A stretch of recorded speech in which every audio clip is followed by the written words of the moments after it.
Hi, I'm Dr. Deepthi, Plastic and Cosmetic Surgeon at Viva Aesthetics, Kadapa. ఈ వీడియోలో hair fall గురించి చెప్తాను.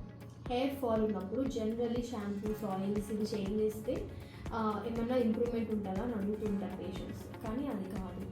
Hair ఫాల్కి reason ఏంటో first కనుక్కోవాలి. మనం బ్లడ్లో కొన్ని టెస్ట్లు చేస్తాం హెయిర్ ఫాల్తో వచ్చిన పేషెంట్స్కి. దాని ద్వారా ఎందుకు హెయిర్ ఫాల్ అవుతుందో చూసుకుంటాం. ఫీమేల్స్కి ఎస్పెషల్లీ పీసీఓడి అంటే ఓవరీలో ఏమైనా ప్రాబ్లమ్స్ ఉన్నా కూడా హెయిర్ ఫాల్ కానీ యాక్నే కానీ రావడం ఇవన్నీ ఉంటాయి. సో జస్ట్ షాంపూ ఆయిలింగ్ వీటి వల్ల అయితే ఏం చేంజెస్ రావు.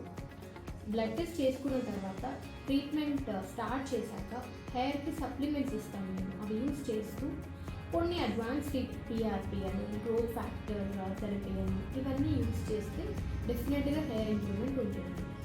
ఒకవేళ మేల్స్కి వాళ్ళకి జెనెటిక్గానే హెయిర్ ఫాల్ కానీ ఉంది అని అంటే వాళ్ళకి best solution hair transplantation. Hair transplantation గురించి నేను మీకు డీటెయిల్గా నెక్స్ట్ వీడియోలో చెప్తాను.